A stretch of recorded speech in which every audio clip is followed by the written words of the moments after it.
Hello, everybody. Thank you for tuning in to the Liberty Report. With me today is Chris Rossini, who is the co-host. Chris, welcome to our program. Good morning, Dr. Paul. Very good. The subject for today is something that was certainly in the news yesterday, and it's been around, and it also touches on a subject I've been talking about for about 30 or 40 years, and that has to do with the Federal Reserve and who the new Fed chairman is going to be. And of course, we waited cautiously, hoping Trump would live up to his promises and, get a Fed chairman in there that would be more sensible, free market oriented, and, go through with the strong indication that Trump was for auditing the Fed. So we end up with getting Jerome Powell, and I know you know something about Jerome Powell. What do you think? Do you think we're going to get our audit, or is this more of the same? Unfortunately, it's more of the same, and I'd like to start off by reiterating a point I made last week. It's when it comes to stirring up controversy and throwing red meat to the media, President Trump is excellent at it. He knows how to keep the left in a constant state of hyperventilation and how to keep his fans rooting for him constantly. But when it comes down to it, the warfare, the welfare, it's all continuing.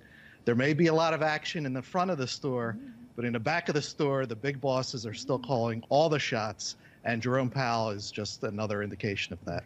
Right. They had divided the potential candidates into two categories. The one that wanted to carry on what they're doing, and the others who suggested they ought to have some rules.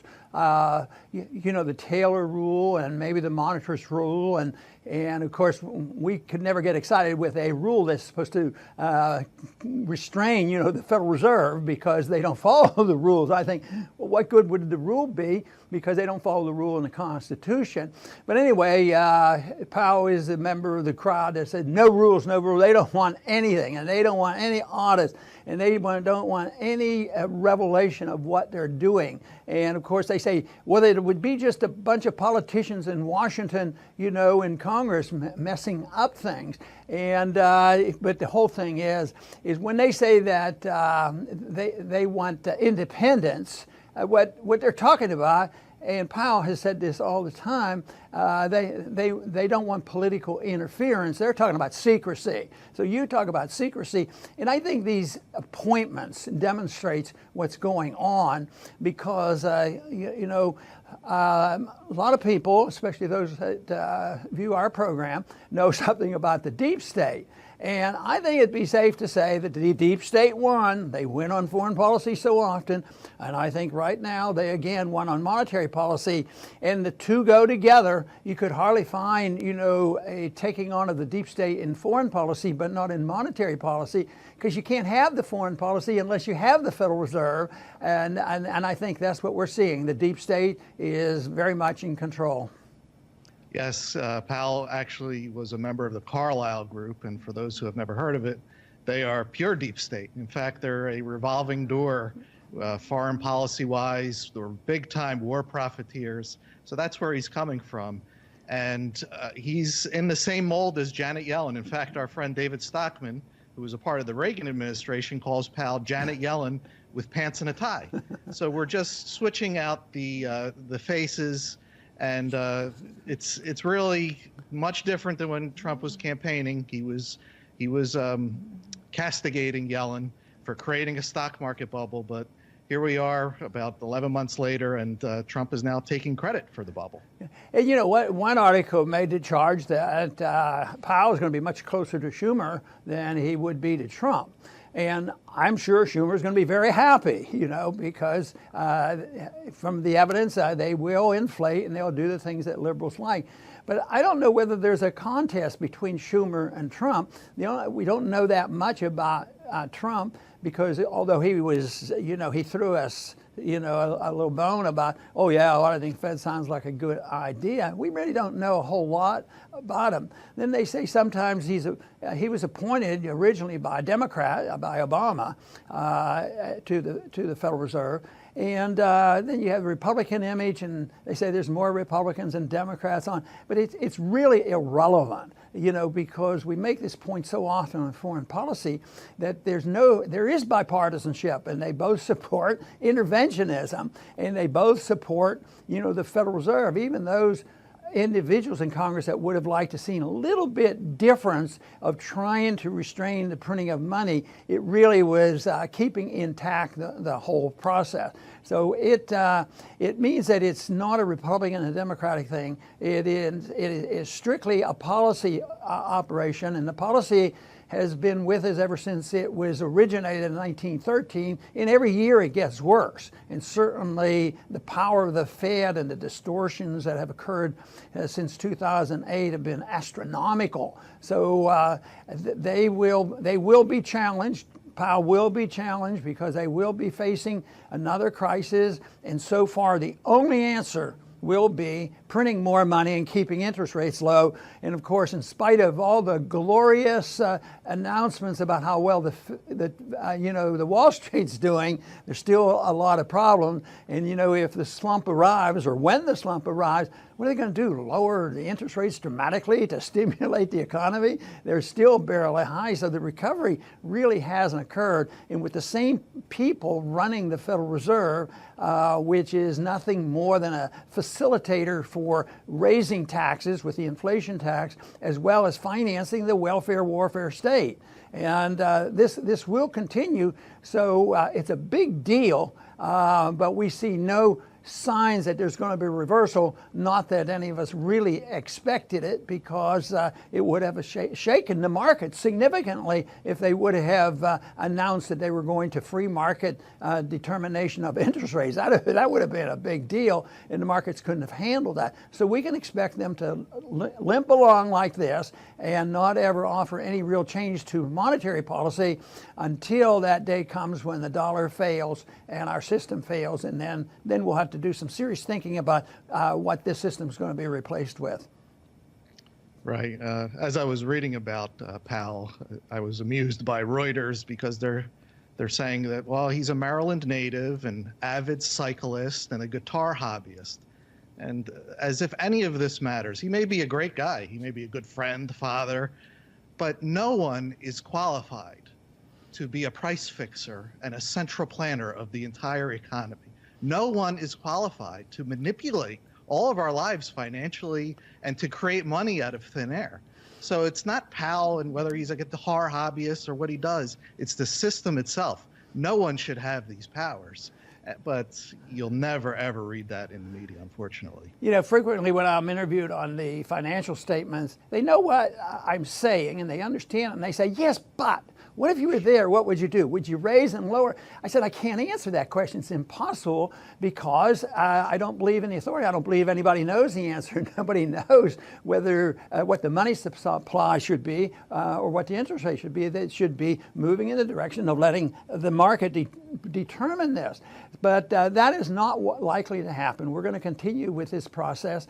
And one thing that Powell did talk about when he was out of the Federal, before getting into the Federal Reserve, which tells the tale. Now, Federal Reserve Board chairman, traditionally, over the many years that I was there, always said, when I challenged them on their monetary policy, they would always sort of put the blame on the Congress. Well, we have to deal with a lot of things, the economy, and we have to deal with those deficits that you guys in the Congress run up. And of course, there's a conspiracy on that. That's on purpose. But they would say, well, it's the Congress's fault because they run up the deficits.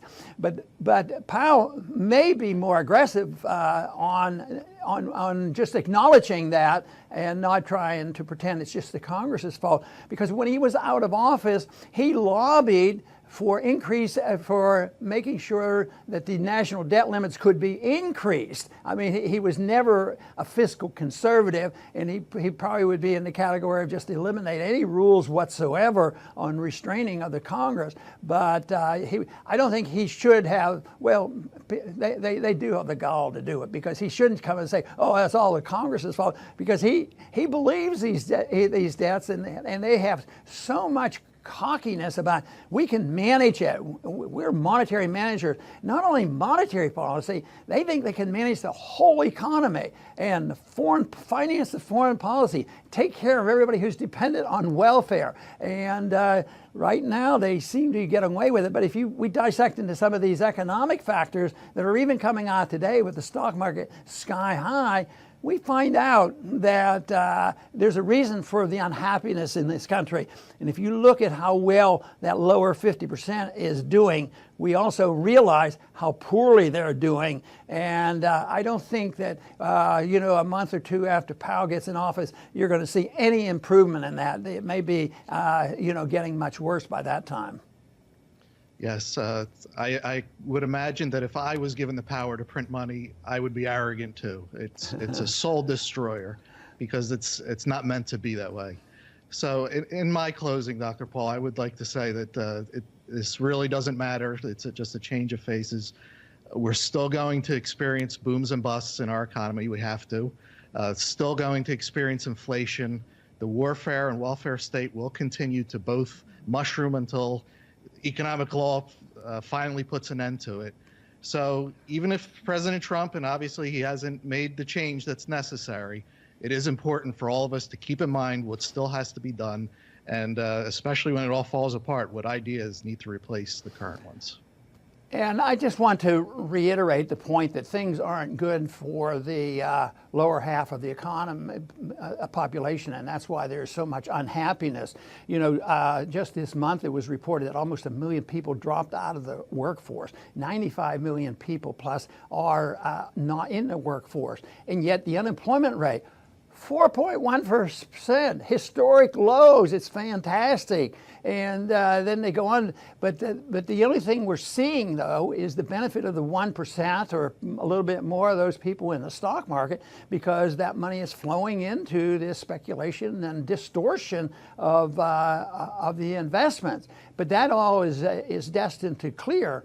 And the one thing that we must remember about the power of money managers, there's always people wanting to manage money, and it's been throughout all of history. They did it in different manners.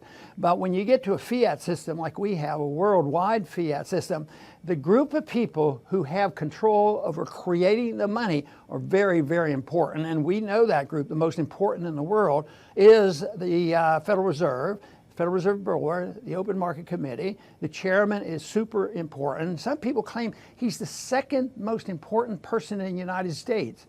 Guess what? I think he may well be the most important person because of what they control, and they control plenty. And when you have control of the creation of money and you get the appointments made from the deep state, you have to realize not only do they control the creation of money, they control the distribution of money, good times and bad. When good times are rolling, you keep the bubbles going. When bad times occur, you bail out their friends.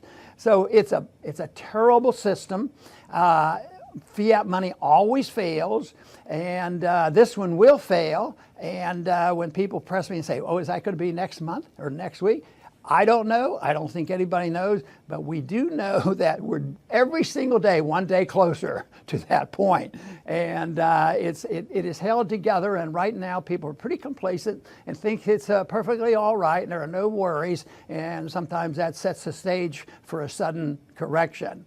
But as many people know that follow this program, I'm very interested in the Federal Reserve, consider it one of the most important issues, not because of just the money issue, but because the money issue and the creation of money is what finances big government. It's big government that causes war and causes people to suffer the consequences. It causes us to lose our liberty because that's the way it's financed. Because the best thing that could ever happen if you wanted to stop the mess we have, get rid of the withholding tax, don't allow the government to borrow money, don't allow government to print money, and send every single person their bill in the country, and we pay it every 30 days.